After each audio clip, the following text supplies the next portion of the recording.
Hello प्यारे बच्चों। आज हम आपकी क्लास 6 की संस्कृत के 8th चैप्टर को रीड करेंगे। चैप्टर का नाम है सुक्ति तबक है। इस पाठ में संस्कृत की कुछ श्रेष्ठ सूक्तियों का संकलन हुआ है। सुक्ति शब्द का अर्थ है अच्छा वचन। कम शब्दों में जीवन के मूल्यवान आदर्शों को सुंदरता से व्यक्त करने के लिए संस्कृत साहित्य में हजारों सूक्तियां प्रसिद्ध है। इस पाठ में 5 महत्वपूर्ण सूक्तियों से युक्त प्रेरणास्पद श्लोक दिए गए हैं। बच्चों नीचे इस पाठ में कुछ श्लोक दिए हुए हैं जिनको हम पढ़ेंगे। पहला श्लोक है बच्चों, उद्यमेन ही सिद्ध्यन्ति कार्याणि न मनोरथः। उद्यमेन का अर्थ होता है बच्चों परिश्रम और सिद्ध्यन्ति का अर्थ होता है पूर्ण होना और कार्याणि कार्य, मनोरथ होता है बच्चों मन की इच्छा। तो इस श्लोक का अर्थ है कि परिश्रम से ही सभी कार्य सिद्ध होते हैं, पूर्ण होते हैं। तो बच्चों जितने भी इसके डिफिकल्ट वर्ड है बिल्कुल ऊपर इनके अर्थ लिख दिए हैं और इस श्लोक की हिंदी बिल्कुल आपके इसी श्लोक के नीचे लिखी हुई है। उद्यमेन ही सिद्ध्यन्ति कार्याणि न मनोरथः न हि सुप्तस्य सिंहस्य प्रविशन्ति मुखे मृगा। सुप्तस्य का अर्थ होता है बच्चों सोए हुए और मृग होता है हिरण। तो यहाँ पर श्लोक का अर्थ है परिश्रम से ही सभी कार्य सिद्ध होते हैं, पूर्ण होते हैं।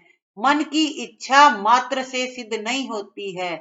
केवल हमारे मन में इच्छा आने से ही पूरी नहीं होती। उस इच्छा को पूरा करने के लिए हमें मेहनत करनी पड़ती है, परिश्रम करना पड़ता है। क्योंकि सोए हुए शेर के मुख में हिरण प्रवेश नहीं करते हैं। यहाँ लिखा हुआ है न ही सुप्तस्य सिंहस्य प्रविशन्ति मुखे मृगा।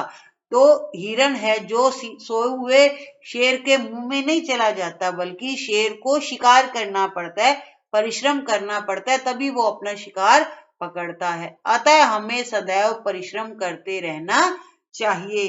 केवल मन में इच्छा नहीं रखनी है कि मेरी ये इच्छा है वो इच्छा है। तो इच्छा को पूरा करने के लिए आपको परिश्रम करना है, मेहनत करना है। अब आप 6th क्लास में हो, आपके लिए संस्कृत एक नया सब्जेक्ट है, ठीक है।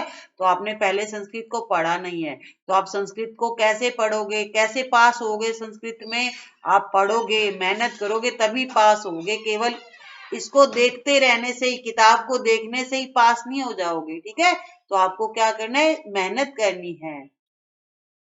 दूसरा दोहा है बच्चों, पुस्तके पठितः पाठः जीवने नैव साधितः किम भवेत तेन पाठेन जीवने योन सार्थकः।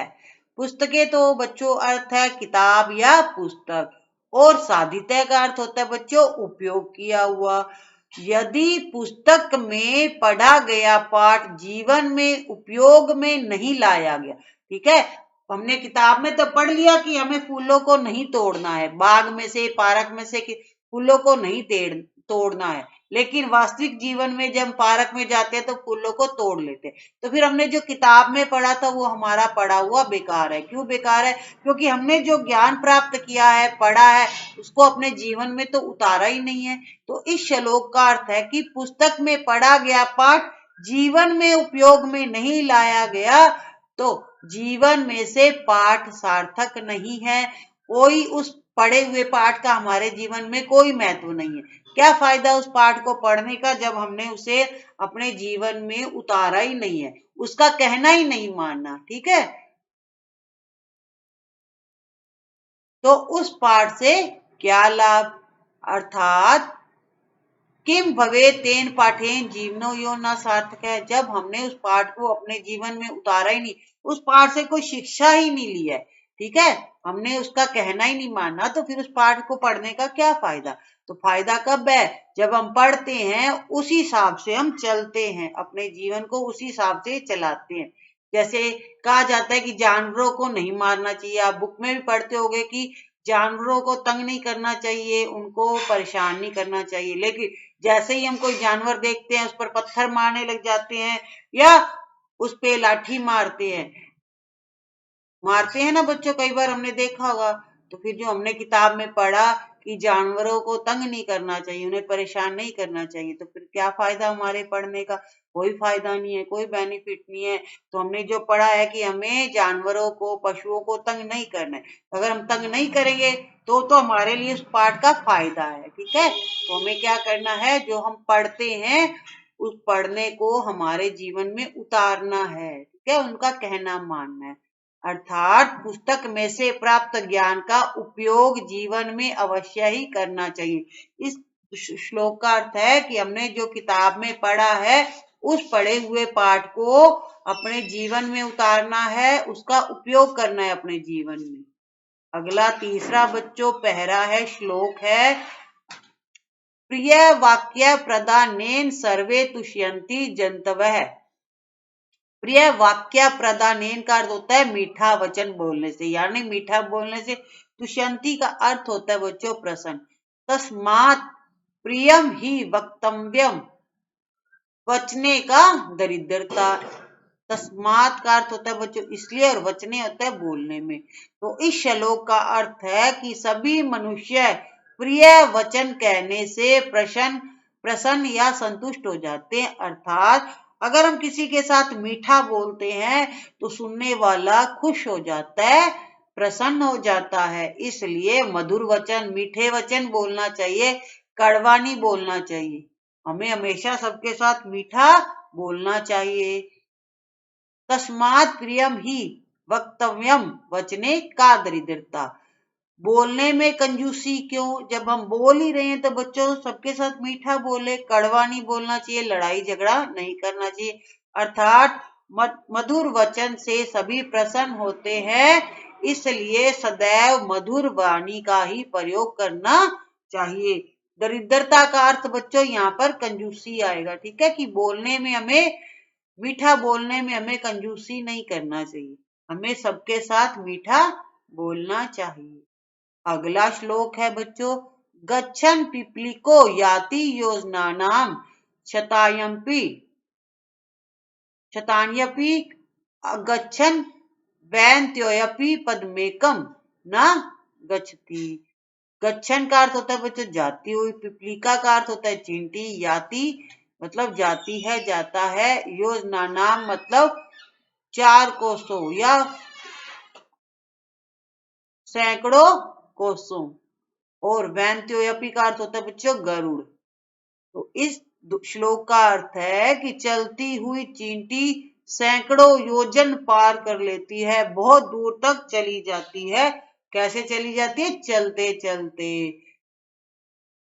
किंतु न चलता हुआ गरुड़ एक कदम भी नहीं जाता है, गरुड़ चलता नहीं है। अर्थात निरंतर प्रयास करने से ही सभी कार्य सिद्ध होते हैं, परिश्रम करने से ही हमारा काम बनता है। हमें मेहनत करनी है, निरंतर प्रयास करते रहना है, जिससे कि हमारे जो सारे कार्य है वो सिद्ध हो जाए, पूर्ण हो जाए। अगला श्लोक है, काक्य कृष्ण है पिक है कृष्ण को भेद है पिक काक्यो। काके का अर्थ होता है कौवा, और पिक का अर्थ होता है बच्चों कोयल। कृष्णा होता है बच्चों काला। ठीक है, तो इस लाइन का अर्थ है काके कृष्णा, कौवा काला है, पिक है कृष्णा, पिक है कृष्णा, कोयल भी काली होती है, कौवा भी काला होता है। को भेद है पिक काक्यो, तब कोयल और कौवे में क्या अंतर है? हमें कैसे पता चलता है कि कौवे और कोयल में अंतर है? वसंत समय प्राप्ते काकै काकै पिकै पिकै। तो जब वसंत ऋतु आती है बच्चों, वसंत ऋतु आने पर कौवा कौवा है और कोयल कोयल ही है। आपको पता है ना कोयल कितना मीठा बोलती है और कौवा कितना कड़वा बोलता है। तो हमें बोलने से ही पता चलता है कौवे और कोयल का, कि कोयल बोल रही है या कौवा बोल रहा है। ठीक है, तो बसंत समय प्राप्ते काकै काकै पिकै पिकै। काकै का अर्थ हो गया कौवा और पिकै का अर्थ हो गया कोयल। अर्थात कौवा भी काला होता है, कोयल भी काली होती है। तब कोयल और कौवे में क्या अंतर है? बसंत ऋतु आने पर कौवा कौवा है और कोयल कोयल ही है। अर्थात बाह्य रूप से एक समान होने पर भी समय आने पर उनके आंतरिक गुणों के प्रकट हो जाने से दोनों का अंतर स्पष्ट हो जाता है। इस लाइन का अर्थ है कि बाह्य रूप जो हम कोयल और कौवे को देखते हैं, उनका शरीर है जो वो एक जैसा ही दिखता है, लेकिन जब समय आता है, समय आने पर हमें उनके जो अंदर के गुण है, अंदर के गुणों से ही पता चलता है कि ये कौवा है या कोयल है। अब कोयल बोलती है तो मीठा बोलती है और कौवा बोलता है तो बड़ा कड़वा बोलता है।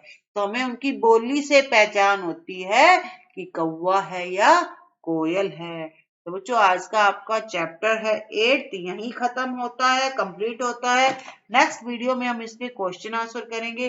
7 पार्ट बच्चों हमने कंप्लीट कर दिए हैं, उन पर वीडियो बना दिए हैं, पार्ट भी रीड कर लिए, क्वेश्चन आंसर भी रीड कर लिए। बाकी सब्जेक्ट के भी बच्चों आपके वीडियो बन चुके हैं, हिंदी, मैथ, साइंस, एसएसटी, जो आपके 6 सब्जेक्ट है सभी पर वीडियो बना दिए गए हैं। और जो बच्चे पंजाबी ले रखी है, जिन बच्चों ने, पंजाबी पर भी आपकी पूरी बुक रेडी है, आपको टेंशन लेने की जरूरत नहीं है।